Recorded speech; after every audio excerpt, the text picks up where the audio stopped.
السلام علیکم سامعین، 27 رجب المرجب اور 8 فروری ہے۔ خبر کا عنوان ہے بخاری شریف کی آخری حدیث کا درس۔ یہ دراصل 3 دن پہلے مغربی اتر پردیش کے ضلع شاملی کے قصبہ جلال آباد کے دارالعلوم میں علامہ محمد یامین صاحب دامت برکاتہم نے بخاری شریف کی آخری حدیث کا درس دیا ہے۔ سوشل انڈیا نیوز کا یہ نامہ نگار وہاں موجود تھا۔ مکمل بیان حضرت کا پیش خدمت ہے۔ یہ بیان خود بندے کے لیے اور چینل کے لیے نیک فال ہے۔ تو یہ کتاب بخاری شریف امام بخاری رحمت اللہ علیہ نے اتنے عجیب انداز کے ساتھ میں روایات نبوی کو ترتیب دیا جس کی کوئی مثال نہیں۔ امام بخاری رحمت اللہ علیہ، اللہ تعالیٰ نے ایک ایسا انسان پیدا فرمایا جو بے مثال انسان ہے۔ امام بخاری رحمت اللہ علیہ 7 سال کی عمر میں حافظ قرآن ہو گئے تھے۔ امام بخاری رحمت اللہ علیہ کی عمر 9 سال کی تھی۔ 70,000 حدیثیں سینے میں محفوظ ہو گئی تھی۔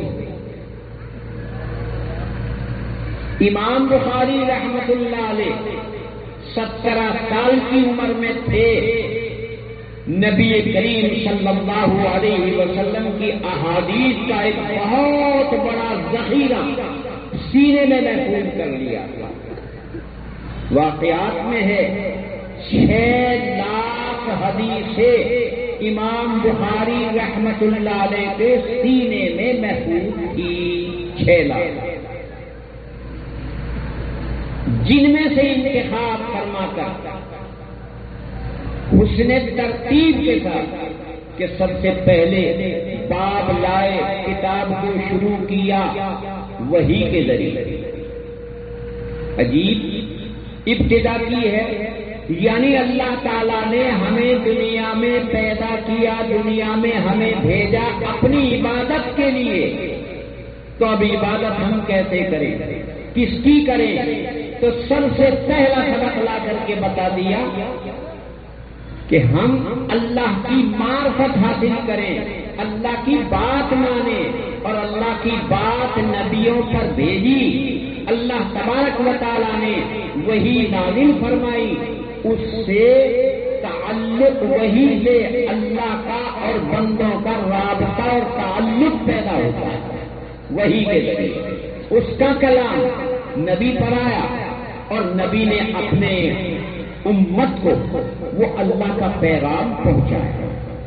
خود نبی کریم صلی اللہ علیہ وسلم نے نبوت کے زمانے میں جو 23 سالہ زندگی ہے، احکام سے متعلق، شریعت سے متعلق اپنی طرف سے کوئی بات کبھی نہیں فرمائی۔ وما ينطق عن الهوى ان هو الا وحی یوحی۔ اللہ کے نبی اگر قرآن پاک کا مطلب بھی بتاتے ہیں تو اللہ تعالیٰ ذہن میں ڈالتے ہیں، اور اللہ تعالیٰ خود اس بات کو جگہ جگہ قرآن پاک میں فرما رہے ہیں۔ کیا فرمایا؟ الرحمن علم القرآن خلق الانسان علمہ البیان۔ یہ علمہ البیان جو ہے یہ قرآن کی وضاحت و تفسیر ہے۔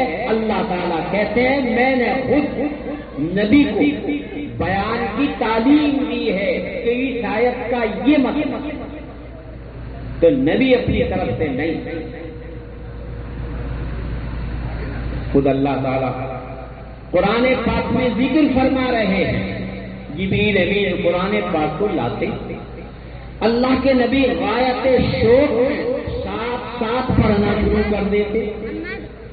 اللہ تعالیٰ نے کہا نہیں، یہ ادب نہیں ہے۔ قرآن کا ادب جب کوئی پڑھے تم سنو،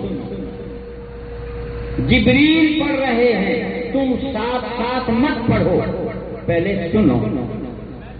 اسی لیے تو امام جب قرات کرتا ہے تو مقتدی پیچھے قرات نہیں کرتے، امام کے پیچھے. تمہارا کام تو سننا ہے، امام پڑھ رہا ہے تم سن. تو وہاں نبی کو تعلیم دی، لا تحرک بہ لسانک. خود نبی کو خطاب ہے، اللہ تعالیٰ فرما رہے ہیں لا تحرک بہ لسانک، اپنی زبان کو حرکت مت دو. لتعجل بہ، اب جلدی کرنا چاہتے ہو، جلدی مت کرو. وجہ آپ اس خیال سے کہ کبھی میں بھول نہ جاؤں، نہیں. ان علینا جمعہ، ہماری ذمہ داری ہے اس کا آپ کے دل میں جمع کر دینا. اور جب آپ کے دل میں یہ محفوظ ہو جائے گی پھر آپ اسے پڑھو گے. وقرآن، دل میں جمانا اور زبان سے پڑھوانا ہمارا کام. اور جب آپ دل میں محفوظ اور زبان سے پڑھو گے تو پھر اس کا مطلب ثم ان علینا بیان، ہماری ذمہ داری ہے اس کا مطلب بھی آپ کے ذہن میں ڈالنا. تو اس لیے اللہ تعالیٰ کہتے ہیں نبی اپنی طرف سے نہیں، جو بھی بات بتائے گا وہ میری طرف سے پیغام آئے گا، اور پھر وہ نبی آپ کے سامنے، امت کے سامنے، صحابہ کے سامنے تب پیش کرے گا. اس لیے قرآن پاک ہزار ہم کوئی بھی کوشش کریں اسے مٹانے کی، نیست و نابود کرنے کی، کیونکہ قرآن انسان کا کلام نہیں ہے. قرآن تو اللہ کا کلام ہے. پہلی جتنی کتابیں وہ کتابیں ہیں، لکھی لکھائی آ گئی، فرشتوں سے لکھوا دی، لیکن قرآن اللہ کی کتاب ہونے کے ساتھ ساتھ اللہ کا کلام ہے. اور جب متکلم موجود ہے تو کلام بھی موجود رہے گا. متکلم کو کوئی مٹا نہیں سکتا، وہ ذات ہی ایسے قادر مطلق ہے تو بھلا اس کے کلام کو کون مٹا سکتا ہے؟ مٹانا تو درکنار، ختم کرنا تو درکنار. اللہ تعالیٰ تو یوں فرماتے ہیں لا تبدیل لکلمات اللہ. بدلنا اور مٹانا تو بہت دور کی بات، آپ اس میں ذرہ برابر رد و بدل بھی نہیں کر سکتے. جیسا نازل ہوا تھا ویسا ہی قیامت تک رہے گا. انا نحن نزلنا الذکر وانا لہ لحافظون، ہم نے اس قرآن کو جیسا اتارا ویسا ہی رہے گا. کیونکہ اس کی حفاظت کی ذمہ داری میں نے خود لے لی. ابھی ابھی آپ کو بتایا صاحب کتاب امام بخاری رحمت اللہ علیہ 7 سال کی عمر میں حافظ قرآن بن گئے. یہ اس قرآن کا اعجاز ہی تو ہے، یہ اللہ کا فضل ہی تو ہے. جس پر بھی ہو جائے ذالک فضل اللہ یؤتیہ من یشاء، یہ تو اللہ کا فضل ہے، جسے چاہے دے دے. 7 سال کی عمر میں بچے کو یہ بھی معلوم نہیں ہوتا کہ اچھا کیا ہے، برا کیا ہے، نفع کہیں میں، لیکن قرآن پاک 7 سال کا بچہ اپنے سینے میں محفوظ کر لے گا. یہ صرف قرآن پاک کا اعجاز. اور اللہ نے جو وعدہ فرمایا، 1000 مخالف ہو جائیں، 1000 مخالفتیں ہو جائیں، لیکن یہ قرآن تو قیامت تک باقی رہے گا. قیامت کی نشانیوں میں سے ایک نشانی یہ بھی ہوگی کہ قرآن پاک اٹھا لیا جائے گا.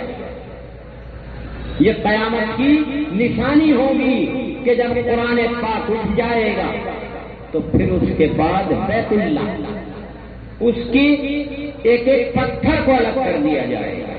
بڑی نشانیوں میں یہ نشانی موجود ہے. قرآن پاک کیسے اٹھے گا؟ عالم چلے جائیں گے، علم چلا جائے گا. حافظ چلے جائیں گے تو عالموں کے اٹھنے سے علم اٹھے گا، عالم نہیں رہے گا. جب عالم نہیں رہے گا جہالت آ جائے گی، پھر تو چاہے کوئی بیت اللہ کا ایک ایک پتھر الگ کر دے، کوئی بات ہی نہ رہے گی. اور یہ بھی اللہ کے حکم سے ہوگا، جب اللہ چاہیں گے جب یہ ہوگا، اور جب تک اللہ تعالیٰ نہیں چاہیں گے 1000 کوشش کر لو ایسا نہیں ہوگا۔ واقعہ مشہور ہے، یمن کا بادشاہ ابرہہ بیت اللہ کو گرانے کے ارادے سے آیا۔ نبی کریم صلی اللہ علیہ وسلم کے دادا عبد المطلب سردار تھے، مکے کے۔ لوگوں نے جا کر کے کہا کہ ابرہہ یمن کا بادشاہ ہاتھیوں کی فوج لے کر گرانے آ گیا بیت اللہ کو، آپ یہاں کے سردار ہیں، انتظام کیجئے۔ عبد المطلب کتنے اطمینان سے جواب دیتے ہیں کہ بتاؤ کیا کہتے ہو کہ ابرہہ یمن کا بادشاہ ہاتھیوں کی فوج لے کر آ رہا ہے، بیت اللہ کو گرانا ہے۔ کہا کہ کس کا گھر؟ اللہ کا۔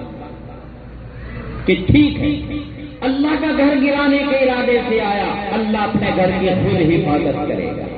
اور بڑے اطمینان سے اپنے گھر ہی بیٹھے رہے۔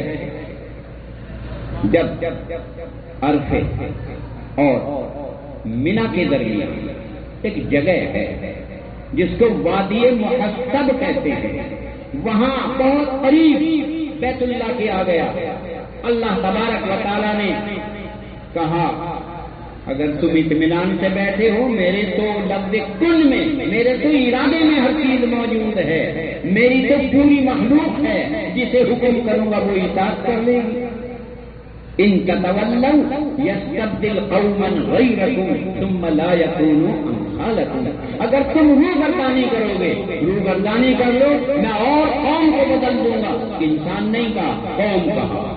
اللہ نے ابابیل، ذرا سا پرندہ، چڑیا انہیں بھیجا، تین مسور کی دال کے برابر ایٹم بم سے بھی بڑے مضبوط نقصان دہ انہیں کہہ دیا یہاں سے اٹھاؤ، اور انہیں میں اللہ نے وہ طاقت پیدا کر دی جس ہاتھی سوار کے اوپر وہ مسور کے دال کے برابر پتھر تھا اسے پھینکتی، وہ کام ایٹم بم کا کرتا، اور جس کی تشریح خود اللہ نے قرآن پاک میں بیان فرما دی۔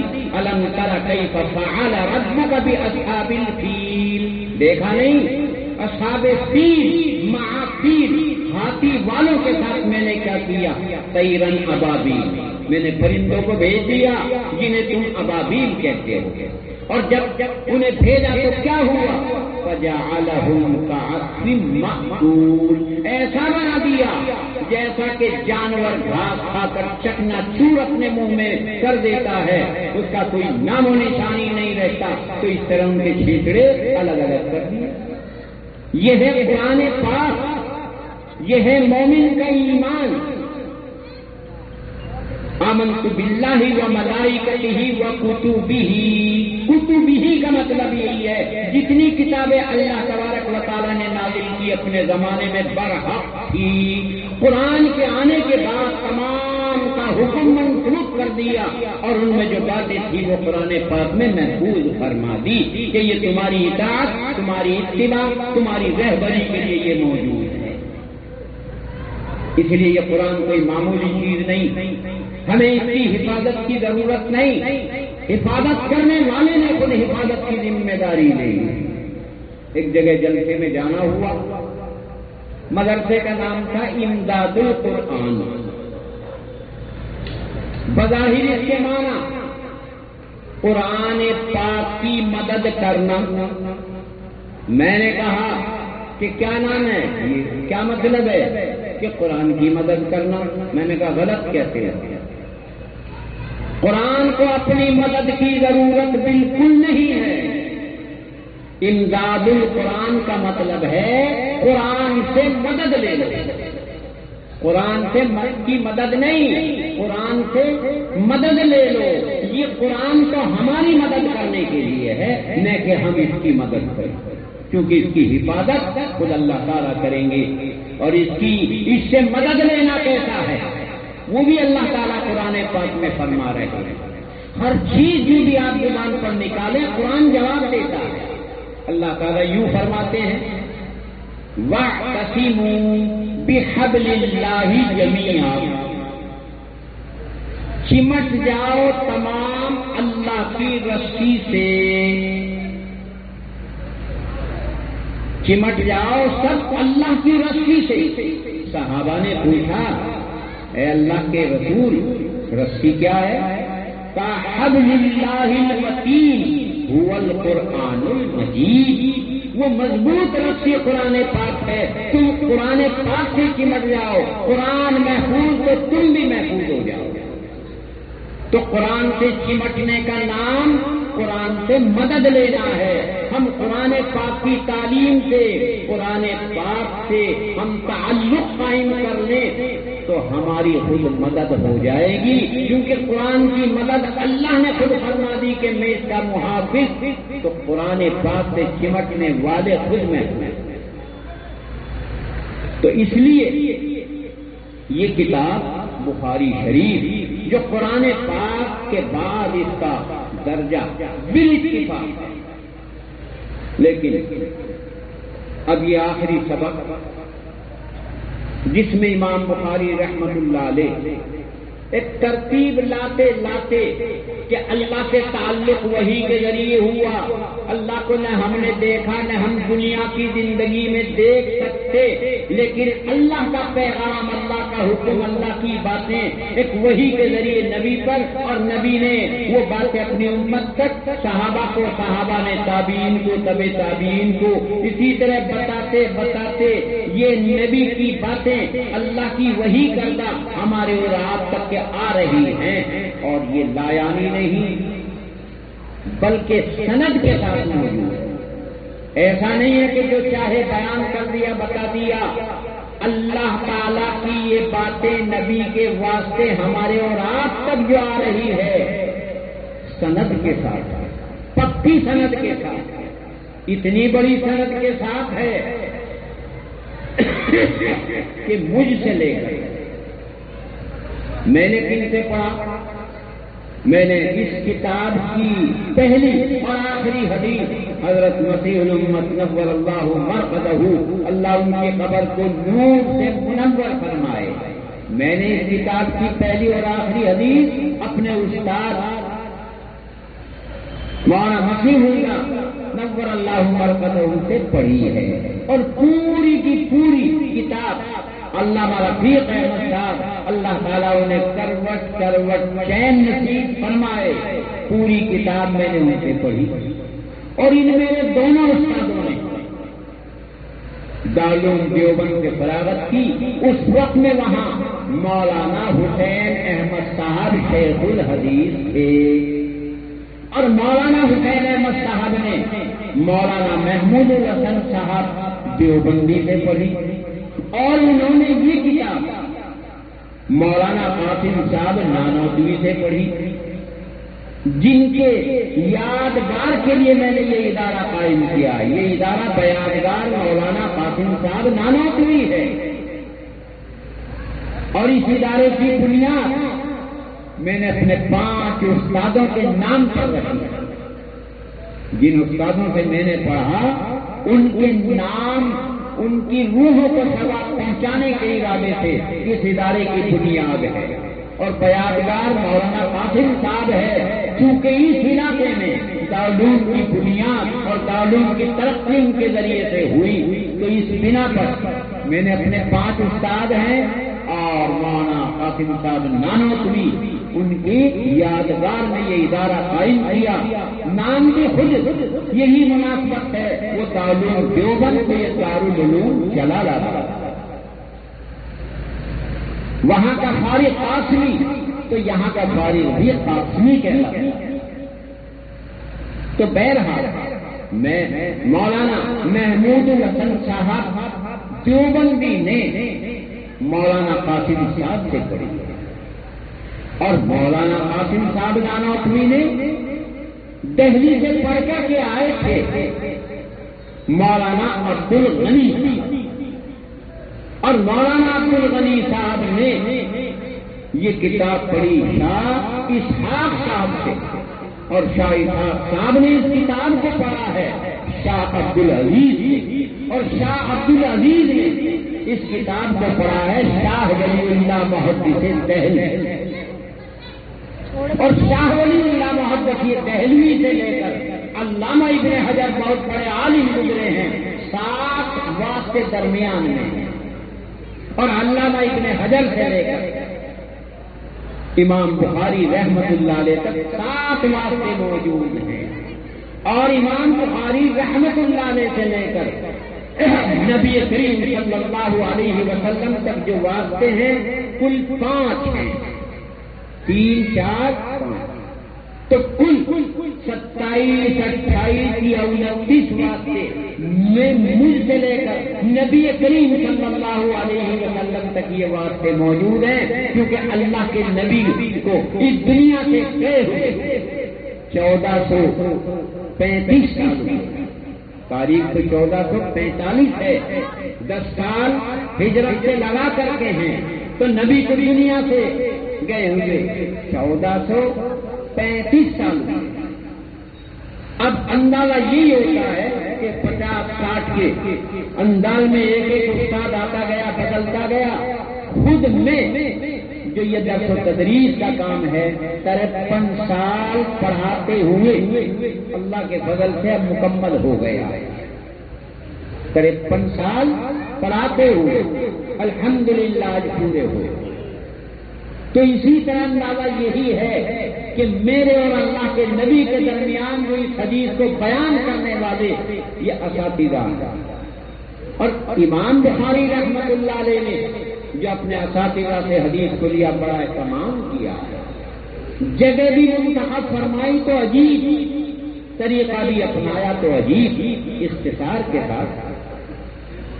امام بخاری رحمت اللہ علیہ نے تقریباً 1000 استادوں سے حدیث لی ہے، 1000، لیکن اس کتاب کو لکھا ہے 16 سال تک لکھے، انتخاب فرمایا 16 سال میں یہ مکمل ہوئی۔ 17 سال کی عمر تھی جب لکھنا شروع کیا، 33 سال کی عمر تھی جب اس حدیث کی کتاب کو مکمل فرمایا۔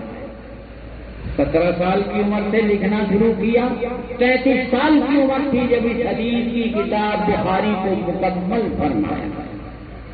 لیکن پہلے مسودات اس کے جمع کیے، پھر اس کے مبینات اختیار کیے، تراجم ابواب قائم کیے، اس کے تحت میں روایت کو لائے۔ 4 سال گزارے امام بخاری رحمت اللہ علیہ نے مکے اور مدینے میں، دونوں جگہ 4 سال میں پھر احادیث کا انتخاب فرمایا۔ حدیث تو لکھی مدینے میں، اور حدیث کے اوپر جو باب ہے، جو عنوان ہے، اسے مکے میں لکھے، اور دونوں جگہ بے مثال، دونوں جگہ بے مثال، خود نبی کی ذات بے مثال، حدیثیں بے مثال۔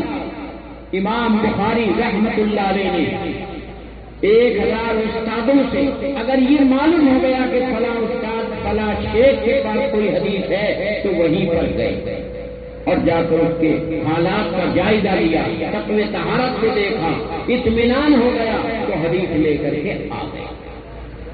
ایک مرتبہ ایک حدیث کے بارے میں معلوم ہوا کہ فلاں شیخ ہے، ان کے پاس حدیث، گئے، گھر گئے تو گھر نہیں ملے، گھر والوں سے معلوم ہوا کہ اپنے گھوڑے کو جنگل میں لیے ہوئے کھلانے پلانے کے لیے وہاں پر پہنچے تو دیکھا وہ شیخ اپنا کپڑے کا پلہ کیے ہوئے جھولی بنائی، ایک ہاتھ اس میں ڈالا اور اپنے گھوڑے کو بلا رہے ہیں۔ امام بخاری رحمت اللہ علیہ نے معلوم کیا کیا آپ کے اس کپڑے میں، اس جھولی میں کچھ کھانے کو ہے؟ کہا کہ نہیں۔ کہ آپ نے پھر ایسا کیوں کیا؟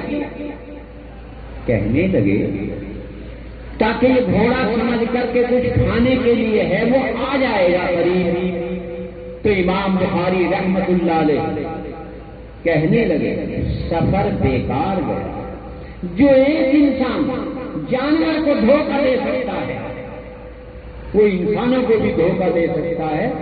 لمبا سفر، پیدل سفر، اس زمانے کا سفر بغیر حدیث لیے جوتے تو واپس آ گیا۔ اتنا اہتمام کیا امام بخاری رحمت اللہ علیہ نے اس کتاب کو جمع کرنے کا۔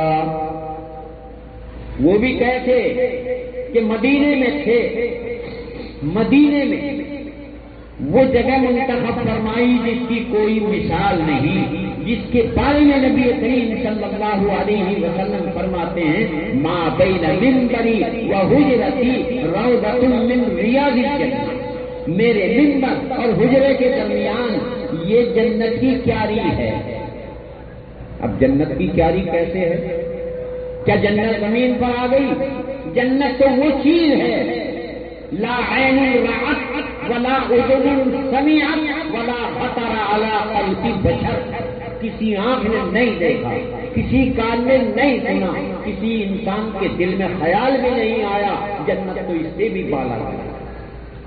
تو پھر اس کا مطلب کیا ہے کہ جو اللہ کے نبی فرما رہے ہیں وہ بھی غلط نہیں، صحیح ہے کہ ما بین منبری و حجرتی روضۃ من ریاض الجنہ، میرے منبر اور حجرے کے درمیان جو یہ جگہ ہے یہ جنت کی کیاری ہے۔ جنت کی کیاری کا مطلب کیا ہوا؟ ایک حدیث ہے الدنیا مزرعۃ الآخرہ، دنیا جو ہے آخرت کی کھیتی ہے، یہاں جو عمل کریں گے اس کا پھل آخرت میں دیا جائے گا۔ اسی لیے کلمہ طیبہ کی مثال اللہ تعالیٰ خود فرما رہے ہیں، میں اور آپ نہیں، اللہ تعالیٰ مثال فرما رہے ہیں کلمہ طیبہ کی مثال۔ مثل کلمۃ طیبۃ کشجرۃ طیبۃ اصلها ثابت وفرعها فی السماء تؤتی اکلها کل حین باذن ربها۔ کلمہ طیبہ کی جڑ زمین میں، کلمہ طیبہ کی شاخیں اوپر، اور جب آدمی اوپر چلا جائے گا تو تؤتی اکلها کل حین، جب چاہو گے وہاں پر تمہیں پھل ملے گا، جو چاہو گے وہ پھل ملے گا، جو دل میں آئے گا وہ تمہیں ملے گا۔ جنتی جب جنت میں چلا جائے گا اللہ تعالیٰ خود فرماتے ہیں وَلَكُمْ فِيهَا مَا تَشْتَهِي أَنفُسُكُمْ، تمہارے دل میں جو بھی آئے گا جنت میں جانے کے بعد وہ فوراً تمہارے لیے حاضر ہو جائے گا۔ وہاں تو ایک خدائی ہوئی، جیسے دنیا میں اللہ تعالیٰ جو چاہتے ہیں وہ کرتے ہیں، اذا اراد شیئا ان یقول له کن فیکون۔ جنتی جب جنت میں چلا جائے گا خدائی ہوگی، جو سب سے آخر میں جنت میں جائے گا، سب سے آخر میں اسے اس دنیا کا 10 گنا دیا جائے گا۔ اب اس دنیا کا تم اندازہ لگاؤ کہاں ہے، کہاں سے کہاں تک ہے، اور کیا کیا چیزیں اس میں ہیں، اور آگے جا کر کے کیا کیا چیزیں ہوں گی۔ اس دنیا کا 10 گنا تو آخر میں جانے والے جنتی کو دیا جائے گا، اور وہ جو چاہے گا وہاں پر وہ ہو جائے گا۔ تو گویا خدائی وہاں پر ہر جنتی کو دے دی جائے گی۔ اور یہ لایانی باتیں نہیں ہیں، یہ باتیں اللہ کی بذات خود یا نبی کے واسطے ہم تک کی یہ باتیں بڑی پکی اور بڑی سچی پہنچائی گئی۔ نبی تو خبر ہی نہیں، نبی کو تو اللہ نے ایسا بنا دیا کہ وہ تو مشاہدہ بھی کر کے آئے کچھ چیزوں کا، جنت کو بھی دیکھ کر کے آئے، جہنم کو بھی دیکھ کر کے آئے، جنت کے محلات کو بھی دیکھ کر کے آئے، جہنم کے عذابات کو بھی دیکھ کر کے آئے۔ تو ایک تو خبر ہی خبر ہوتی ہے، لیکن ہمارے نبی تو اللہ نے ایسے قوی، ایسے قوت والے بنائے، وہ آسمانوں میں چلے گئے، وہ جنت کے مشاہدے میں گئے، جہاں کوئی فرشتہ نہیں جا سکتا، نبی کو اللہ نے اتنی طاقت دی وہ اس سے بھی آگے چلے۔ تو اس لیے اللہ تبارک و تعالی نے ہمیں قرآن پاک اور نبی کے ذریعے دنیا میں زندگی گزارنے کے اصول و ضابطے بیان فرمائے، جس میں اس کتاب کو امام بخاری رحمۃ اللہ علیہ نے جمع فرمایا مدینے میں، کہاں؟ ریاض الجنہ میں۔ تو اب وہ ریاض الجنہ کی بات یہ تھی کہ جنت کیا زمین پر آ گئی؟ نہیں، مقدمہ شے بھی حکم شے، کسی شے کا مقدمہ بھی اسی کے حکم میں ہوتا ہے۔ جب ایمان کی حالت میں کوئی اس جگہ پر چلا جائے گا، یقین ہے وہ جنت میں ہی چلا جائے گا۔ ایمان کی حالت میں جب اس جگہ کوئی چلا جائے گا تو ظاہر بات ہے کہ وہاں جانا جنت میں داخلے کا مقدمہ ہو گیا۔ اگرچہ بعض کہتے ہیں جیسا کہ میدان حشر وادی نعمان مکے کے قریب ایک جگہ وہاں میدان حشر ہوگا، اور جب میدان حشر ہوگا تو جنت و جہنم بھی تو موجود ہے، جہاں پر وہ جگہ منبر اور حجرے کے درمیان میں ہے، ہو سکتا ہے کہ جنت کا وقوع وہیں پر ہو جائے۔ تو اس بنا پر وہاں جانا تو ایمان کی حالت میں جنت کے داخلے کا یقینی ہو جاتا ہے، ایمان کی حالت میں۔ اللہ تعالیٰ ہر ایک کو وہاں جانے کی توفیق نصیب فرمائے۔ وہاں پر بیٹھ کر کے لکھی حدیثیں وہ جگہ بے مثال ہے، اور جو ان حدیثوں پر عنوان قائم فرمایا وہ مکے میں، اور مکے میں بھی جو بیت اللہ ہے یہ پوری زمین کے بالکل سینٹر درمیان میں ہے۔ جب تک وہ جگہ وہ بیت اللہ قائم، زمین باقی قائم، وہاں کا کچھ حصہ باہر ہے، اسے حتیم کہتے ہیں۔ وہاں پر بیٹھ کر امام بخاری رحمت اللہ علیہ نے اپنی کتاب کے ابواب عنوان قائم فرمائے، اور کس انداز میں جب مدینے میں تھے پہلے غسل فرماتے، 2 رکعت نماز نفل ریاض الجنہ میں پڑھتے، اور پھر مراقبہ کرتے، نبی کے دل سے اپنا رابطہ قائم فرماتے۔ جب یہ ثابت دل میں ہو جاتا کہ واقعی حدیث سید تب لکھتے۔ جب مکے میں آئے پہلے غسل فرمایا، بیت اللہ کا طواف کیا، مقام ابراہیم پر 2 رکعات نماز ادا کی، اس کے بعد بیٹھ کر پھر حدیث پھر باب قائم فرماتے تھے۔ اس ترتیب کے ساتھ اس کتاب کو مرتب فرمایا امام بخاری رحمت اللہ۔ تو بہرحال یہ کتاب کی اور صاحب کتاب کی ایک عظمت تھی جو اس نوعیت کے ساتھ اس مقام پر اللہ تعالیٰ نے اس کتاب کو پہنچایا کہ قرآن پاک کے بعد اس کتاب کا درجہ سب سے افضل ہے۔ لیکن آخر میں اس باب کو امام بخاری رحمت اللہ علیہ اس حدیث کو لا رہے ہیں۔ اب یہ ہے اصل سبق یہاں۔ اس میں حضرت والا سے میں نے 22 مرتبہ یہ سبق سنا ہے، 22 مرتبہ۔ اولاً حضرت کا جو طریق تھا جو میں نے اپنے استاد محترم اس باب کے پڑھانے والے 1 مرتبہ نہیں 22 مرتبہ سنا۔ یہاں پر 18 بحثیں قائم فرماتے تھے اور 18 سوالات قائم فرما کر پھر ان سب کا جواب دیتے تھے۔ اس کے بعد پھر یہ سبق کا ترجمہ ہوتا تھا۔ پھر اب وہ 18 بحثیں کیا ہیں؟ اس باب کو آخر میں کیوں لائے؟ پہلا سوال۔ دوسرے، میزان عدل کو قائم کرنا اور اعمال پہ تولنا یہ کیوں کیا جائے گا؟ کیا اللہ تعالیٰ عالم غیب نہیں ہے؟ پھر انہیں میزان عدل اور اعمال و اقوال کے تولنے کی ضرورت کیا ہوگی؟ دوسرا سوال۔ تیسرے، موازین یہ جمع ہے، اس کا مطلب بہت سی ترازویں ہوں گی یا ایک ہی ترازو ہوگی؟ اس کا کیا جواب ہے؟ چوتھے، کیا وزن تمام انسانوں کا کیا جائے گا یا بعض کا کیا جائے گا؟ کیا صورت ہوگی؟ پانچویں، لفظ قسط لے کر کے آئے ہیں، قسط کے معنی یہاں عدل و انصاف کے ہیں، لیکن یہ لفظ قسط غیر عربی کا لفظ ہے، روم کی زبان کا لفظ ہے، قرآن پاک عربی میں ہے، غیر عربی کو قرآن پاک جو عربی زبان میں ہے کیوں لائے؟ دوسرے لفظ قسط، چھٹی بحث، لفظ قسط یہ ازداد میں سے ہے، اس کے معنی انصاف کے بھی آتے ہیں اور ظلم کے بھی آتے ہیں۔ تو یہاں کون سے معنی مراد ہیں؟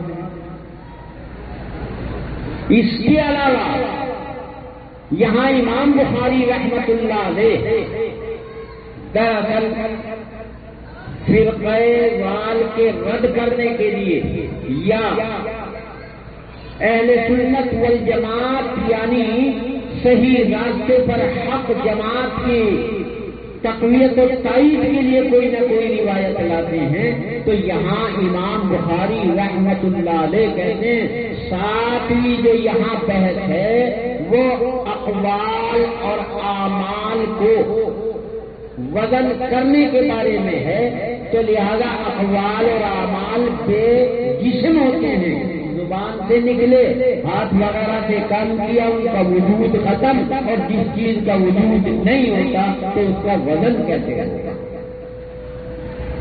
اسی طرح امام بخاری رحمت اللہ علیہ جو روایت لائے اس کے متعلق 10 بحثیں ہیں۔ مثلا یہاں اشتابہ ایک راوی کا نام ہے، اسے پڑھنے کا طریقہ کیا ہے؟ محمد ابن فضیل ایک راوی ہیں، یہ شیعہ، ان کے بارے میں بیان کیا گیا اور کہ یہ شیعہ تھے اور شیعہ کی روایت کا لینا اچھا نہیں ہے، تو پھر ان کے اپنی روایت کی سند میں انہیں کیوں لائے؟ تیسرے یہاں حبیبتان کی نسبت رحمان کی جانب ہے، کلیمتانی حبیبتانی اللہ کیوں نہیں کہا، الی الرحمن کیوں کہا؟ اس کے علاوہ سبحان اللہ و بحمدہ میں یہاں واو کس معنی میں ہے؟ کیونکہ واو کی اقسام مختلف ہوتی ہیں، معانی الگ الگ ہے، تو کس معنی میں ہے؟ لفظ سبحان کو مکرر کیوں لائے؟ لفظ سبحان کے بعد اللہ کو کیوں لائے؟ اور لفظ سبحان کے بعد میں لفظ حمد کیوں لے کر کے آئے؟ اور ان تمام باتوں کے بعد خلاصہ یہ ہے کہ اس روایت کو اپنی کتاب کے آخر میں کیوں لائے؟ اب اول یہ بات اللہ تعالیٰ کے ارشاد وَنَضَعُ الْمَوَازِينَ الْقِسْطَ لِيَوْمِ الْقِيَامَةِ، ابھی میں نے بتلایا تھا کہ دراصل نبی کریم صلی اللہ علیہ وسلم قرآن پاک کی وضاحت، قرآن کی تفسیر اور قرآن کے مطلب کو بیان کرتے ہیں، انہی کو حدیث کہا جاتا ہے۔ امام بخاری رحمت اللہ علیہ عموماً جو بھی باب قائم کرتے ہیں پہلے آیت لاتے ہیں اور اس آیت کے تحت پھر اسی کے مطابق روایت یعنی حدیث لاتے ہیں۔ تو یہاں آیت کو لے کر کے آئے اور بظاہر رد کیا ان لوگوں کا جو اس بات کے قائل ہیں کہ قیامت کے دن اقوال اعمال انہیں تولا نہیں جائے گا۔ امام بخاری رحمت اللہ علیہ نے یہاں پر دعویٰ پیش کیا، قرآن کی آیت لے کر کے آئے، خود اللہ تعالیٰ فرماتے ہیں قائم کریں گے ہم میزان عدل قیامت کے دن۔ جب اللہ تبارک و تعالیٰ فرما رہے ہیں قیامت کے دن میزان عدل قائم کریں گے، تو نبی کریم صلی اللہ علیہ وسلم کی حدیث تائید کے لیے لائے یا دعوے میں لے کر کے آئے، اور اللہ کے نبی فرماتے ہیں وَأَنَّ أَعْمَالَ بَنِي آدم وَقَوْلَهُمْ يُوزَنُ، بنی آدم کے اقوال، بنی آدم کے اعمال، ان کا بھی وزن کیا جائے گا۔ یہ دعویٰ پیش کر دیا، ایک آیت اور ایک روایت، اور دلیل کے طریق پر پھر لے کر کے آئے، اور کیا کہ اللہ کے نبی کا ارشاد ہے دو کلمے بڑے محبوب ہیں رحمان کو،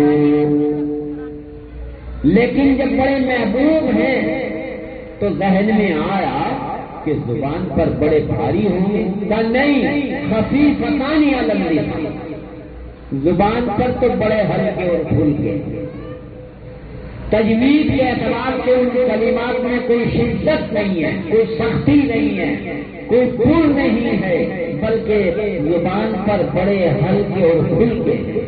پھر خیال ہوا کہ اگر زبان پر ہلکے اور پھلکے ہیں تو کیا وہ وزنی تو نہیں ہوں گے؟ کہ نہیں، زبان پر ہی تو ہلکے اور پھلکے ہیں، لیکن جب قیامت کا دن ہوگا، اعمال کے تولے جائیں گے، اقوال کے تولے جائیں گے، تو ثقیلتان فی المیزان، میزان عدل میں بہت بھاری ہوں گے۔ وہاں تو ایک پلڑے میں اگر ایک گناہ ہی گناہ بھرے ہوئے ہوں گے اور ایک طرف اسے رکھ دیا جائے گا تو یہ ان سے بھاری بن جائے گا۔ اب دل میں شوق پیدا ہوتا ہے کہ آخر وہ دو کلمے کیا ہے؟ فرمایا وہ دو کلمے سبحان اللہ و بحمدہ سبحان اللہ العظیم، یہ وہ دو کلمے۔ تو اب یہاں امام بخاری رحمت اللہ علیہ اس بات کو لا کر یہ بتانا چاہتے ہیں کہ ہمارے اور آپ کی زندگی، ہمارے جوارے سے اعمال، ہماری زبان سے اقوال، یہ نکلے ہوئے لغو لایابی نہیں ہے، بلکہ یہ تمام کے تمام محفوظ ہیں اور قیامت کے دن ان کا وزن کیا جائے گا۔ لیکن جو لوگ اس بات کے قائل ہیں جب ان کا جسم ہی نہیں ہے، وجود ہی نہیں ہے، اور جب وجود نہیں تو وزن کیسے ہوگا؟ تو اس کے لیے بہت سی مثالیں موجود ہیں۔ دنیا میں جتنی چیزیں ہیں، جتنی بھی، وہ دو ہی طرح کی ہیں، ایک کو جوہر کہتے ہیں اور ایک کو عرض کہتے ہیں۔ جوہر تو اسے کہا جاتا ہے جو جسم والی ہوتی ہے، اور جسم اسے کہا جاتا ہے جس میں لمبائی چوڑائی موٹائی ہو، اسے جسم کہتے ہیں۔ تو یا تو مخلوقات میں جوہر جس میں جسم ہے وہ الگ بات ہے، وہ چاہے جاندار ہے، بے جان ہے، چاہے وہ درخت ہے، چاہے وہ پتھر ہے، کچھ بھی ہے، بے جان چیز جسم والی کو جوہر کہتے ہیں۔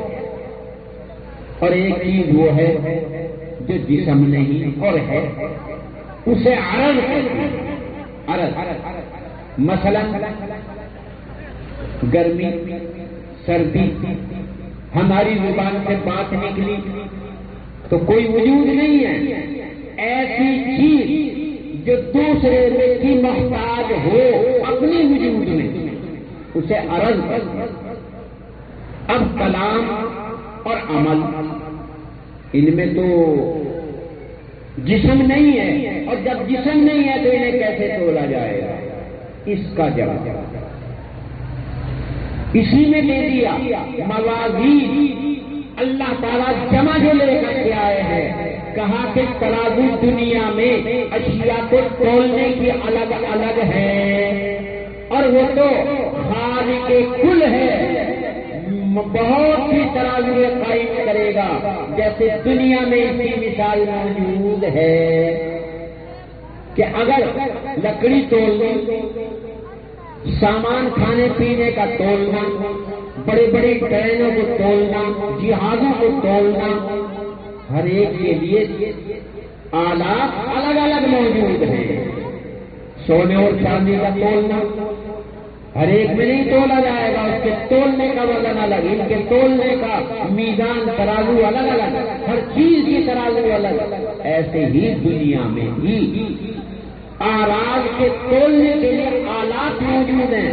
ایک ڈاکٹر اگر کسی کو بخار آ گیا تو وہ بغل میں یا منہ میں تھرمامیٹر دیتا ہے اور اس میں آ جاتا ہے کتنی گرمی ہے، تول دیا، گرمی تول دی کہ اسے 100 ڈگری بخار ہے، 102، 3، 4، 5 ڈگری بخار ہے، تو ہم بھی یہاں آراز کے تول رہے ہیں، حالانکہ گرمی کو ہم پکڑ نہیں سکتے، دیکھ نہیں سکتے، جسم نہیں ہے، لیکن تولنے کا آلہ یہاں موجود۔ تو اللہ تعالیٰ کا کلام اتنا جامع کلام ہے، موازین لا کر بتا دیا۔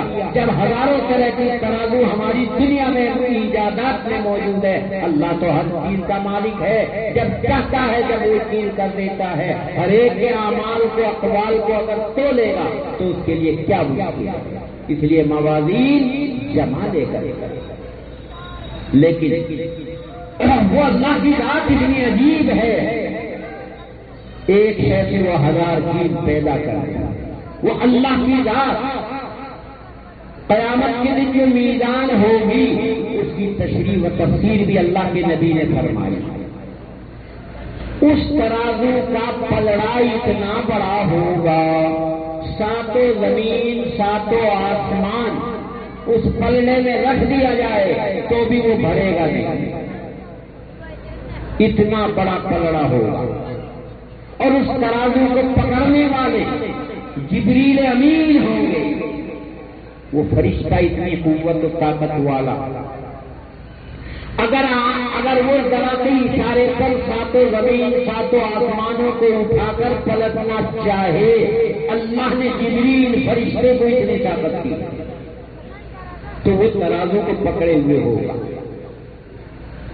تو اتنی بڑی ترازو اسے واحد ایک کے بجائے جمع کے ساتھ میں تعبیر کیا کہ ایک ترازو اتنی بڑی ہوگی کہ تمام مخلوق اور اس کے اعمال اور اس کی باتیں سب اس میں رکھ دی جائے تو نہیں بھرے گی، اور اسے حکم کر دیں گے اللہ تعالیٰ کہ بتاؤ فلاں کے اعمال کیسے، اقوال کیسے، وہ ترازو تول کر بتا دے گی۔ تو لہذا وہ کوئی مشکل نہیں۔ اس کے علاوہ اگر ہر آدمی کی ترازو الگ الگ ہو، ہر آدمی کی ترازو الگ الگ ہو، اللہ کے لیے کیا مشکل، تو جتنے انسان اتنی ان کی ترازو۔ لیکن اعمال و اقوال کا وزن کرنے کی جو بات ہے، دراصل ایک حدیث سے ثابت ہوتا ہے، اعمال نامے کو تولا جائے گا، اعمال کو نہیں، اعمال نامے کو تولا جائے گا۔ اعمال نامے جس کے جیسے ہوں گے ویسا ہی ان میں وزن ہوگا۔ ایک طرف تو اچھے اعمال اور ایک طرف دوسرے اعمال نامے، وہ لکھے ہوئے پرچیے، نیک اعمال کا پلڑا بھاری اور برے اعمال کا پلڑا بالکل ہلکا رہے گا۔ تو لہذا وہاں نامہ اعمال کو تولا جائے گا، اور نامہ اعمال خود وہاں بول کر بتا دے گا۔ عجیب انداز ہوگا جب ایک آدمی کو پیش کیا جائے گا، اللہ کی عدالت میں پوچھا جائے گا کیا کیا، کہ میں نے تو کبھی کوئی غلط کام کیا ہی نہیں، قسم کھا کر کہے گا واللہ ربنا ما كنا مشرکین۔ اللہ تعالیٰ کہیں گے جھوٹ، آپ کا یہ نامہ اعمال، آپ تو پڑے سوتے رہے، غفلت میں رہے، جان کر بھول کر کیسے بھی کیا، آپ کی تو ہر عمل یہ فرشتے برابر لکھتے رہے۔ ان علیکم لحافظین کراما کاتبین یعلمون ما تفعلون۔ ہر چیز کو جانتے ہیں، اس کتاب کو کہا جائے گا، اس نامہ اعمال کو کہا جائے گا، بولو اس کے کیا اعمال ہیں، تو وہ ساری بات بتائے گی۔ آدمی سن کر کہے گا مالی حالت کتاب عجیب کتاب ہے، لا یغادر صغیرۃ ولا کبیرۃ الا احصاها ووجدوا ما عملوا حاضرا۔ جو پوری دنیا کی زندگی میں کرتوت کی تھی سب وہ سامنے آ جائے گی۔ کہے گا عجیب کتاب ہے، اس نے تو ایک بات بھی نہیں چھوڑی، پوری زندگی کی باتیں بتا دی۔ اللہ تعالیٰ کہیں گے خیر ایک دلیل ہوئی، ابھی دوسری بھی تو موجود ہے۔ دنیا میں تمہاری زبان چلتی تھی، آج تمہاری زبان پر میں مہر لگاتا ہوں، اور یہ تمہارے ہاتھ، یہ تمہارے پیر، یہ تمہارا جسم جو ہر وقت تمہارے ساتھ ہے۔ جاڑ میں اگر درد ہو گیا پورا جسم بے چین رہتا تھا، لیکن آج اپنے ہاتھ سے پوچھو، یہ ہاتھ ہمارے خلاف شہادت دیں گے، یہ ریکارڈ کر رہے ہیں۔ قیامت کے دن اللہ ان سے کہیں گے بولو اس کے کیا کارنامے ہیں۔ اللہ تعالیٰ فرما رہے ہیں الیوم نختم علی افواہہم آج ہم تمہارا منہ بند کرتے ہیں. وَتُكَلِّمُنَا أَيْدِيهِمْ وَتَشْهَدُ أَرْجُلُهُمْ بِمَا كَانُوا يَكْسِبُونَ. جو تم کرتے تھے دنیا میں تمہارے ہاتھ بتائیں گے, تمہارے پیر بتائیں گے, یہ تمہارے تمام حالات کو پیش کر دیں گے. تو یہ اللہ تبارک و تعالیٰ کی عجیب قدرت ہے. اعمال اور اقوال کا تولنا اس طرح ہو جائے گا کہ نامہ اعمال کو پلڑے میں رکھا جائے گا. اسی لیے فَأَمَّا مَنْ ثَقُلَتْ مَوَازِينُهُ فَهُوَ فِي عِيشَةٍ رَاضِيَةٍ وَأَمَّا مَنْ خَفَّتْ مَوَازِينُهُ فَأُمُّهُ هَاوِيَةٌ.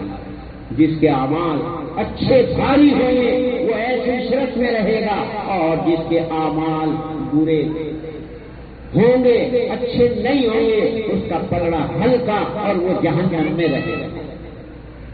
یہ تمام باتیں ہمارے سامنے موجود ہیں. اس کے علاوہ ایک تیسری صورت اور ہے, وہ یہ ہے کہ اعمال کو, نامہ اعمال کو اگر نہ بھی تولا جائے, خود صاحب اعمال کو تولا جائے, اور صاحب اعمال میں وزن نیک عمل سے بڑھے گا.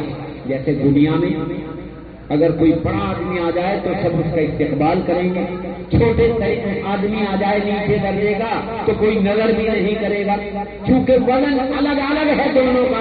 دل میں ایک کا وزن اتنا ہے کہ بیٹھے ہوئے چین نہیں کھڑے ہو کر ملیں گے, ایک ہے نظر بھی نہیں اٹھائیں گے. دنیا میں آدمی کے اعمال کرتوت سے اس کا وزن گھٹتا اور بڑھتا ہے. جب دنیا میں بھی یہ بات ہے تو آخرت میں کیوں نہیں اعمال کا اثر واقع ہوگا. جس آدمی کے نیک عمل زیادہ ہوں گے تو اسے جنت میں میزان عدل میں بھاری ہو جائے گا.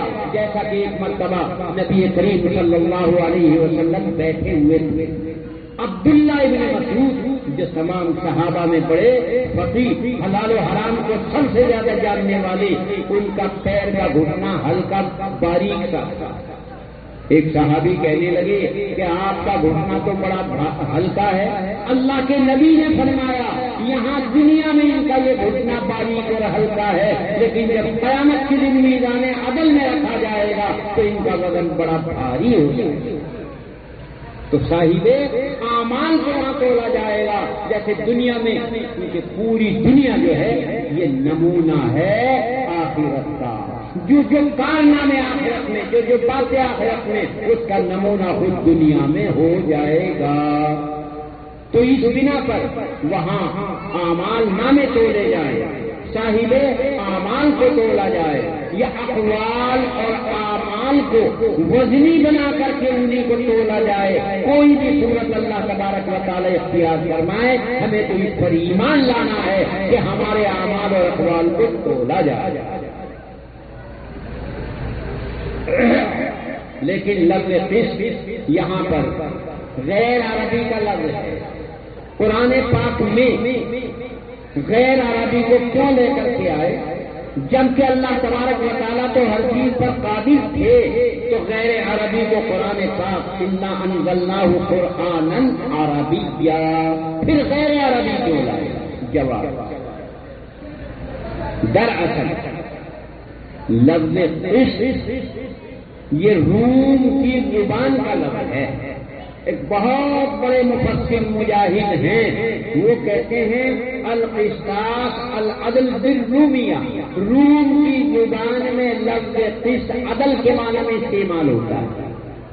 تو یہاں وَنَضَعُ الْمَوَازِينَ الْقِسْطَ میں امام بخاری رحمت اللہ علیہ مجاہد کا قول لا کر یہ بتاتے ہیں کہ اللہ تعالیٰ میزان جو قائم کریں گے دنیا کی ترازیوں کی طرح نہیں ہوگی کہ ان میں ادھر ادھر اشارہ کنایا کیا کم و بیش تول دیا جاتا ہے. وہاں کسی کے اعمال میں کوئی کمی بیشی نہیں کی جائے گی. ذرہ برابر بھی اگر عمل نیک ہوگا چھپایا نہیں جائے گا.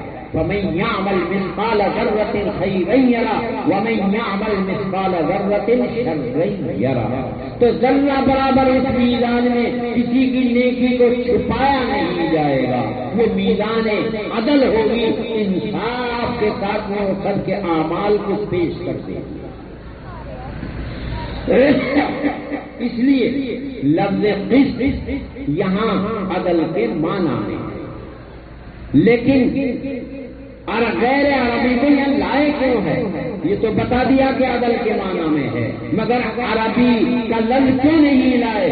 اس کا جواب دراصل لفظ قسط جیسے روم کی زبان میں عدل کے معنی میں تھا، عربی میں بھی لفظ قسط عدل کے معنی میں استعمال ہوتا ہے۔ اسی بنا پر وَنَضَعُ الْمَوَازِينَ الْقِسْطَ، ہم عدل کی ترازو قائم کریں گے۔ تو یہ عربی میں بھی عدل کے معنی میں اور رومی زبان میں بھی عدل کے معنی میں، تو اس لیے وہاں میزان عدل جس میں ذرہ برابر کوئی کسی کی کمی بیشی نہیں ہوگی، فَلَا تُظْلَمُ نَفْسٌ شَيْئًا، ذرا سا بھی کسی پر کوئی ظلم کا معاملہ نہیں ہوگا، تو یہ عدل کے معنی میں۔ باقی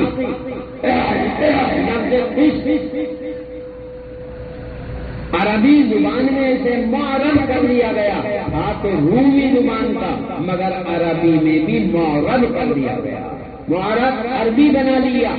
جیسے ابھی ایک واقعہ بیان کیا تھا جس میں یمن کا بادشاہ ابرہہ ہاتھی کی فوج لے کر کے آیا تھا، اور ہاتھی کی عربی تھی نہیں، ہاتھی کو عربی میں کیا کہتے ہیں اس کی کوئی عربی لفظ نہیں تھا، اور ہاتھی کو بیان کرنا تھا تو اسے عربی بنا لیا، اور ہاتھی کو پیل پیسے کہا جاتا ہے، پیل ہاتھی، اب پیل کو وہاں پے کو فا سے بدل دیا گیا، اس کو معظم کر دیا گیا، اسی لیے اصحاب الفیل بنا دیا، تھا تو لفظ پیل لیکن عربی میں فیل لیا۔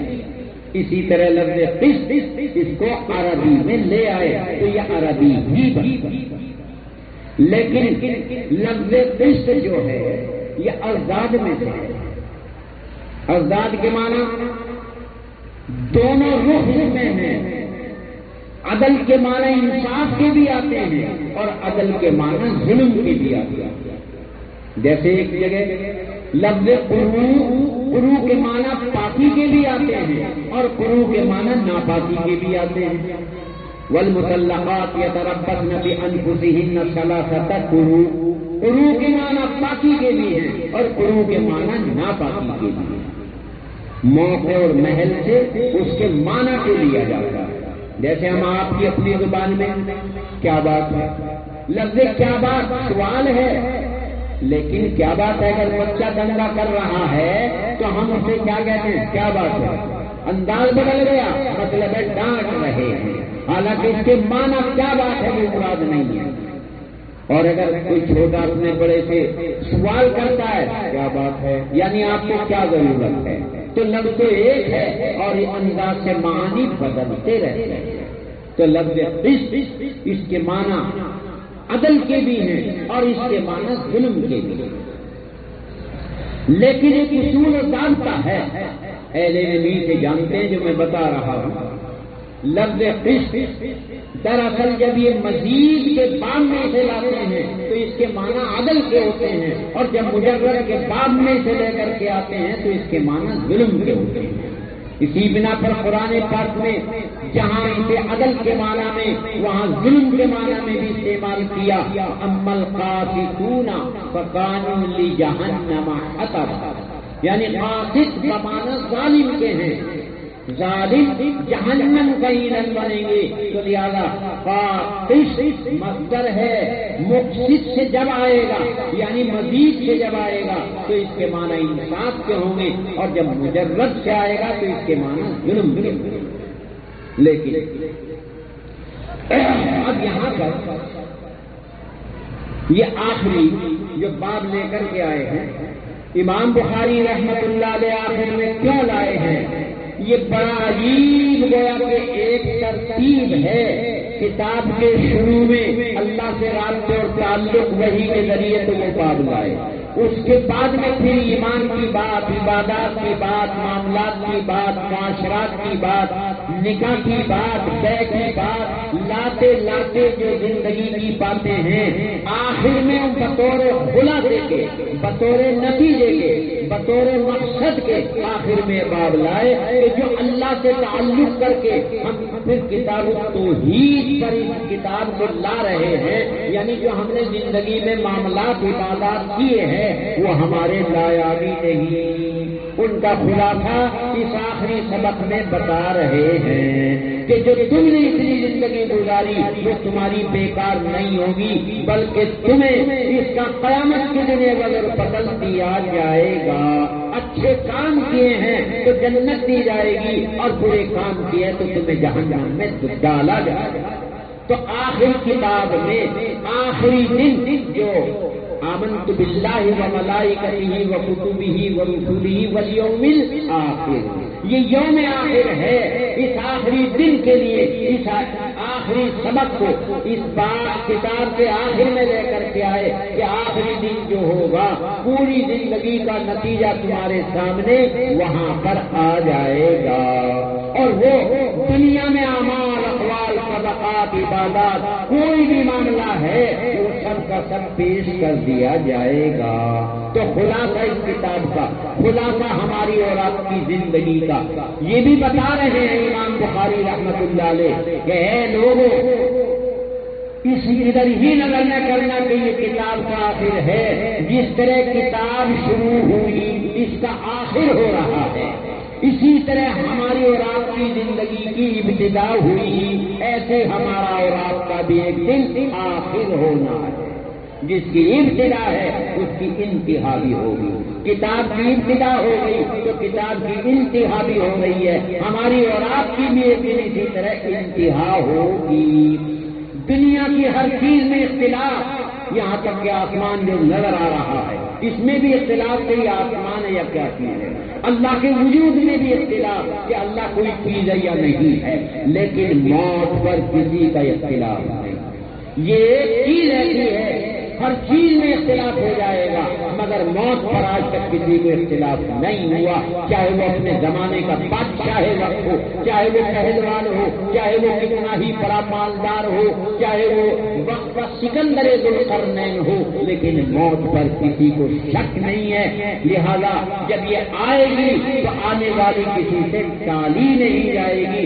اذا جاء اجلهم لا يستأخرون ساعة ولا يستقدمون، ایک سیکنڈ آگے اور پیچھے نہیں ہو سکتی۔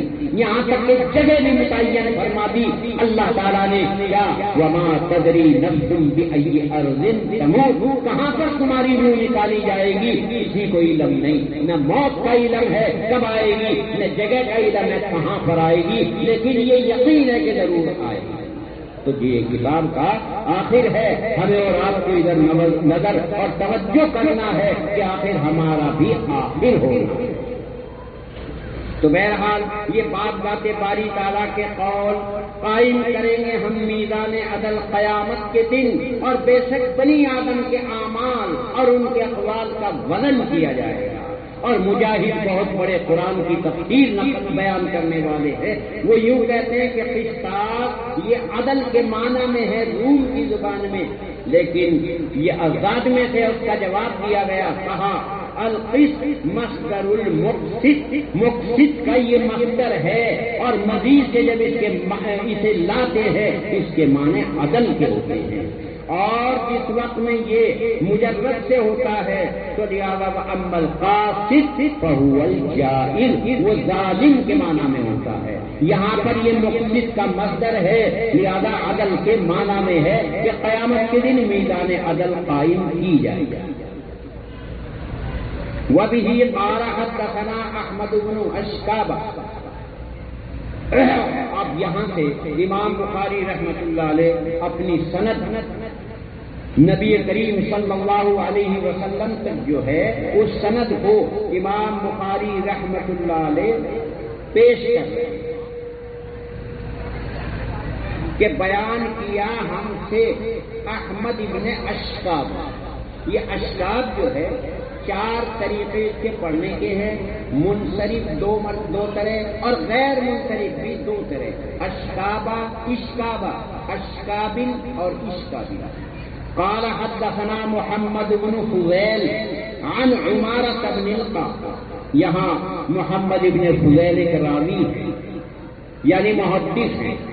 امام بخاری رحمت اللہ علیہ پر بعض نے اعتراض کیا کہ یہ محمد ابن فضیل تو شیعہ اور شیعہ کی روایت کا لینا صحیح نہیں ہے، تو امام بخاری رحمت اللہ علیہ ان کی روایت ان کی حدیث کیوں لائے؟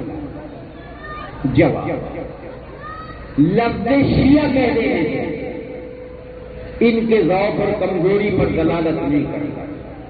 بالتفصیل شیعوں کی 22 قسمیں ہیں، بالتفصیل شیعوں کی 22 قسمیں ہیں، لیکن میں انہیں نظر انداز کرتے ہوئے صرف یہ بتاتا ہوں کہ شیعہ اصل 4 قسم کے ہیں. ایک جو نبی کریم صلی اللہ علیہ وسلم کی نبوت کے منکر ہیں اور حضرت علی کی نبوت کے قائل ہیں، تو بالاتفاق مومن نہیں.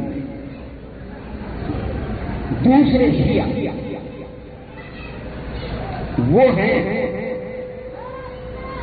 جو صحابہ کو سب و شتم، گالی گلوچ، برا کہتے ہیں، گالی گلوچ اور برا کہتے ہیں.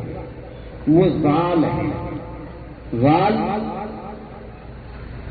راہ راست پر نہیں ہے، گمراہ. تیسرے شیعوں کی قسم جو حضرت علی رضی اللہ تعالی عنہ کو شیخین پر فوقیت دیتے ہیں، یعنی حضرت ابو بکر اور عمر سے افضل کہتے ہیں. وہ لوگ فاسق، اور فاسق ایمان سے خارج نہیں ہوتا، البتہ اعمال سے ہی نہیں. چوتھے شیعہ جو حضرت علی کو حضرت عثمان سے فوقیت دیتے ہیں، تو یہ شیعہ خاطی ہیں. خاطی خطا، غلطی کرنے والے. تو اصل 22 اس میں ہیں. اصل تو سب تفصیل سے ذہن میں ہے مگر وقت بھی نہیں ہے. اور اصول 4 ہیں. اولاً جو نبی کی نبوت کے منکر، علی کی نبوت کے قائل، کافی ایمان کے ساتھ. دوسرے جو صحابہ کو گالی گلوچ کرتے، یہ ضال ہے، بے راہ. تیسرے حضرت ابو بکر، حضرت عمر رضی اللہ عنہما سے جو علی کو فوقیت دیتے ہیں، یہ فاسق. اور جو حضرت عثمان سے فوقیت دیتے ہیں تو وہ خاطی ہیں، خطا، غلط. حالانکہ ترتیب یہ خلفائے راشدین ہے. اولاً حضرت ابو بکر ہیں، دوسرے حضرت عمر ہیں، تیسرے حضرت عثمان غنی ہیں، اور چوتھے حضرت علی رضی اللہ تعالی عنہ ہیں. بڑی تفصیل ہے اس میں. اللہ کے نبی نے خود اشارہ کر دیا تھا، حضرت اشارہ نہیں صراحت فرما دی تھی اپنی حیات میں. اللہ کے نبی نے ابو بکر کو کئی مرتبہ امامت کا مقام دیا کہ جاؤ انہیں نماز کے لیے کہہ دو، انہیں نماز کے لیے کہہ دو. تو بہرحال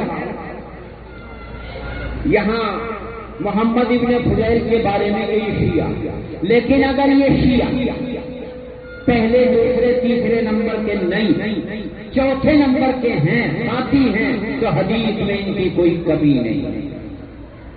اس لیے امام بخاری رحمت اللہ علیہ ان کی روایت ہے.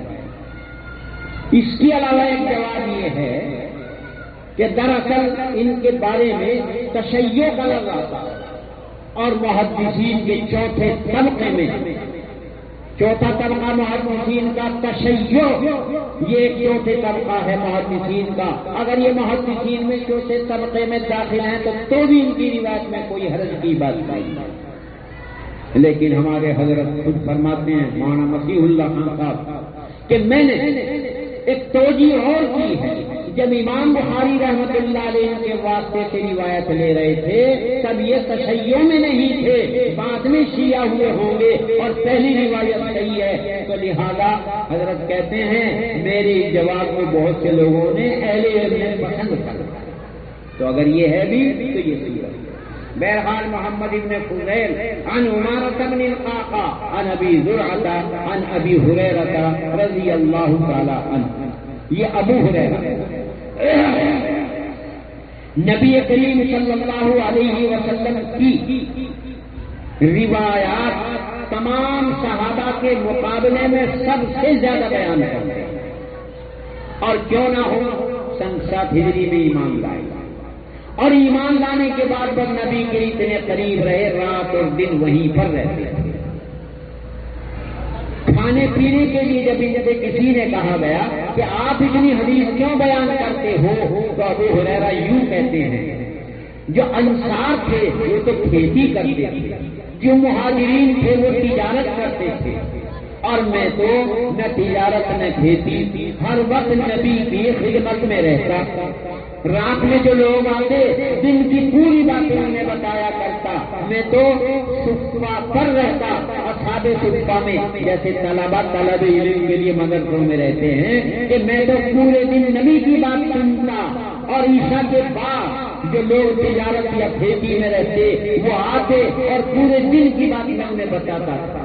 تو یہ تھے ابو ہریرہ، اسی لیے یہ احفظ الحدیث ہیں۔ تو ابو ہریرہ رضی اللہ تعالیٰ عنہ کہتے ہیں فرمایا نبی علیہ السلام نے 2 کلمے بڑے محبوب ہیں۔ کسے محبوب ہیں؟ رحمان کو۔ اللہ لفظ نہیں لائے، رحمان لائے، کیونکہ لفظ رحمان اللہ کی صفت ہے۔ رحمان کوئی مخلوق نہیں ہو سکتی، رحیم تو ہوتی ہے، نبی کو اللہ نے خود رحیم کہا، انہو بکم رؤوف رحیم، لیکن کوئی بھی مخلوق رحمان نہیں ہے۔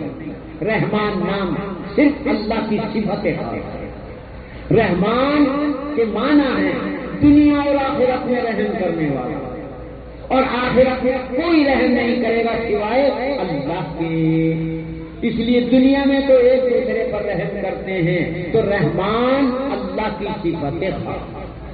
اس کے علاوہ اللہ تعالیٰ خود ایک حدیث ہے جس کو اللہ کی حدیث کہتے ہیں، قرآن تو قرآن اللہ کا کلام ہے، ایک اللہ کی حدیث ہے۔ اللہ کہتے ہیں جس کو حدیث قدسی کہتے ہیں، سبقت رحمتی علی غضبی، میری رحمت میرے غضب پر غالب ہو گئی۔ کس طرح غالب ہو گئی؟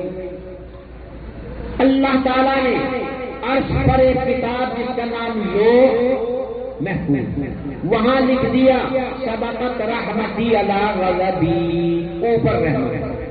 اللہ تعالیٰ نے یہ آسمان پیدا کیا، یہ زمین پیدا کی، پانی پیدا کیا، آگ پیدا کی، ہوا پیدا کی، یہ ہے ترتیب مخلوق کی جو عام بیٹھے ہوئے زمین پر ہے، یہ زمین پانی پر، پانی کے نیچے آگ، آگ کے نیچے ہوا، لیکن ہوا جو ہے وہ اللہ کی رحمت پر ٹھہری ہے۔ تو نیچے رحمت، اوپر رحمت، تو یہ ہے وہ سبقت رحمتی علی غضبی۔ اسی بنا پر اللہ تعالیٰ اگر اپنے نیچے کی رحمت کو الگ کر دے تو ہر مخلوق نسیہ منسیہ ذرہ ذرہ ہو کر ختم ہو جائے گا۔ اسی بنا پر دنیا کو کہتے ہیں دنیا برباد ہے، حالانکہ اس کی حقیقت دیکھا جائے تو فارسی کا لفظ ہے اور یہ حقیقت پر مبنی ہے، دنیا برباد ہے، یعنی دنیا ہوا پر قائم ہے، سب سے نیچے مخلوقات میں ہوا۔ تو اللہ تعالیٰ کی صفت رحمانیت یہ اللہ کی صفت خاص ہے۔ اللہ تبارک و تعالیٰ نے یہاں پر جو لفظ نبی نے رحمان کا لفظ اللہ کی صفت خاص لائے، اپنی رحمت خاص کی بنا پر ہمارے ان 2 کلموں کو ایسا بنا دیا کہ میزان عدل کو ان کے ذریعے بھاری بنا دیا، وہ صفت رحمانیت کی بنا پر ہے۔ لفظ اللہ کے معنی تو صرف قابل عبادت، معبود کہتے ہیں، اللہ کا نام ایک ہے ذاتی معبود، لیکن جتنے نام ہیں سب صفاتی ہیں. وہ علیم ہے، خبیر ہے، سمیع ہے، قادر ہے، مالک ہے. وہ رحمان ہے تو وہ رحیم بھی ہے، لیکن رحمان صفت خاص ہے اللہ کی. تو بہرحال یہ دو کلمے بڑے محبوب ہیں، اور جب کلمے محبوب ہیں تو کلمہ کہنے والا بھی تو محبوب ہو جائے گا. تو کلمہ محبوب نہیں، کلمے کی وجہ سے کلمہ کہنے والا بھی محبوب ہے. کسے؟ رحمان کو. لیکن وہ زبان پر بڑے ہلکے ہیں، کہنا بھاری نہیں ہے، مشکل نہیں ہے، کوئی مشدد نہیں ہے، اور ان کے جو معنی ہیں اتنے عظیم ہے جن کی کوئی مثال ہی نہیں ہے. الحمدللہ ایک مرتبہ اگر کہہ دیا زمین اور آسمان کے درمیان فضا کو بھر دیتا ہے، اتنی نیکی دی جاتی ہے. تو بہرحال دو کلمے بڑے محبوب ہیں اللہ کو، بڑے ہلکے ہیں زبان پر، لیکن قیامت کے دن میزان عدل میں بڑے بھاری ہوں گے. اسی کی وجہ سے روایت کو لایا آخر میں کہ ہماری دنیا کی زندگی کے کارنامے وہ اعمال و اقوال ہو، عبادات ہو، صدقات ہو، لہذا دو کلمے جو ہوں گے وہ تو میزان عدل کو بھاری بنا دیں. اب وہ کیا ہے دو کلمے؟ سبحان اللہ و بحمدہ. دوسرے سبحان اللہ العظیم، یعنی اللہ کی ذات تمام کے تمام نقائص سے پاک اور صاف ہے، اور اللہ کی ذات تمام اچھائیوں سے مزین اور تمام اچھائیوں کی حامل ہے. دو ہی صفت ہوتی ہیں، ایک اچھی ایک بری. اب یہاں لفظ سبحان سے تمام نقائص سے صاف اور صاف کیا. سبحان اللہ کے معنی اللہ کی ذات تمام عیوب سے، تمام کمیوں سے، تمام نقائص سے بالکل پاک اور صاف ہے. اور وہ بھی حمد ہی کا مطلب جتنی کمالات کی صفات ہو سکتی ہیں تمام کی تمام صفات کمالیہ وہ اللہ کی ذات ان سے مزین ہے. الحمدللہ کے معنی یہی ہے جتنی بھی تعریفات ہو سکتی ہیں وہ سب اللہ کے لیے ثابت ہیں. تو اسی بنا پر سبحان اللہ و بحمدہ. دراصل یہاں لفظ سبحان کو مقدم اور حمد کو مؤخر لائے. وجہ سبحان میں تخلیہ ہے اور حمد میں تہلیہ ہے. تخلیہ اور تہلیہ یہ صوفیہ کی اصطلاح، یعنی جو بڑے بڑے شیوخ ہوتے ہیں، پیر ہوتے ہیں، جیسے ہمارے حضرت تھے مولانا اشرف علی صاحب تھانوی، ایسے ایسے لوگوں کو صوفیہ کہتے ہیں. صوفیہ وجہ صوفی اسے کہا جاتا ہے، صوف کے معنی اون کے آتے ہیں کہ اون دیکھنے میں ہاتھ لگانے میں بڑی نرم مگر تاثیر اندر سے اس کی بہت گرم. دیکھنے میں تو یہ لوگ بڑے معصوم ہوتے ہیں، بڑے گویا متواضع ہوتے ہیں، مگر ایمانی حرارت ان میں اتنی قوی ہوتی ہے ایمان کے مقابلے میں یہ کوئی چیز کو مقام نہیں دیتے اور ایمان کو ہی مقدم رکھتے. تو صوفیہ یہ ایک مقام ہے. دراصل جب اللہ تعالیٰ کی معرفت ہو جائے تو اسے عارف کہتے ہیں، جب اس کے مطابق زندگی گزارنے لگے تو اسے صادق کہتے ہیں، اور جب وہ منزل مقصود پر چلا جاتا ہے تو اسے واصل کہتے ہیں، اور جب وہ واصل بن گیا تو پھر وہ اللہ سے اتنا قریب ہو گیا، اللہ کو ہر وقت اپنے ذہن میں دیکھنے لگا تو اس کو متحد الوجود کہتے ہیں. جیسا کہ ایک بہت بڑے بزرگ تھے منصور، مقام وحدت الوجود میں چلے گئے، اپنے کو انا اللہ کہنے لگے. لوگوں نے سمجھا اتنے بڑے بزرگ یہ تو غلط کلمہ کفر کہہ دیا، شہید کر دیا. شہید جب انہیں کر دیا تو ان کے خون میں سے آواز آ رہی تھی انا اللہ، میں اللہ ہوں، میں اللہ ہوں. جب ان کے خون میں سے آواز آئی عارفین نے جب پہچانا کہ یہ مقام وحدت الوجود میں، اور جب مقام وحدت الوجود میں ہو جاتا ہے بندہ، من تو شدم تو من شدی، من تن شدم تو جان شدی، طاقت نے گوید من دی گرم تو دی گئی، میں تو ہو گیا اور تو میں ہو گیا، میں تیری جان بن گئی اور تو میرا بدن بن گیا، اب کوئی نہیں کہے گا کہ ہم اور تم دو بلکہ ایک بن گئے۔ تو یہ ہے مقام وحدت الوجود، جو اپنے اندر اللہ کی ذات کو محسوس کرتا ہے تو غلبہ محبت کی بنا پر انا اللہ ہی کہہ دے۔ جیسے ایک آدمی غایت تعلق میں کہے ہمارا فلاں کام کر دو، وہ جواب میں کیا کہتا ہے؟ جاؤ ہو گیا، یہ سمجھو ہو گیا۔ اور ایک آدمی کہتا ہے میں نے فلاں کا کام کر دیا، کہا تم نے نہیں، کہا کہ میں اور وہ دو نہیں ہیں، میں اور وہ تو ایک ہے۔ تو اسی طرح اللہ سے جب تعلق ہو جاتا ہے، مقام وحدت الوجود میں چلا جاتا ہے، تو اس وقت میں وغیرہ نہ اللہ کہہ دیا، وہ غلبہ جذب میں تھا، اور جب جذب کی حالت ہوتی ہے تو اس وقت میں وہ کچھ بھی کہہ دیتا ہے، وہ غایت شوق و قربت اور اتصال کی بنا پر یہ کیفیت ہے۔ تو بہرحال یہاں پر لفظ سبحان اللہ کی تمام نقائص سے پاک و صاف کر دیا، اور حمد لا کر کے تمام کے تمام صفات کمالیہ کو ثابت کر دیا۔ یہ گویا ہمارے کلمہ توحید لا الہ الا اللہ کے معنی میں ہے۔ آخری جو سبق ہے یہ کتاب التوحید ہے۔ توحید کے معنی لا الہ الا اللہ کے معنی میں ہے، یعنی کوئی نہیں، ذہن خالی ہو گیا، اب لا الہ الا اللہ، سوائے اللہ کے۔ تو اسے پہلے نفی پھر اس بات، پہلے تخ لیا اور پھر تہ لیا، پہلے ذہن کو خالی کر دیا کہ اللہ تمام نقائص سے پاک ہے اور تمام کی تمام محامد سے اللہ تبارک و تعالیٰ کی ذات مزین اور مکمل ہے۔ تو تب کہا سبحان اللہ و بحمدہ، تمام نقائص سے پاک ہے، اسی لیے سبحان کے بعد لفظ اللہ لائے، کیونکہ اللہ ذات ہے، تو لہذا ذات اللہ کی تمام نقائص اور عیوب سے پاک ہے اور تمام کمالات سے، اچھائیوں سے متصل ہے۔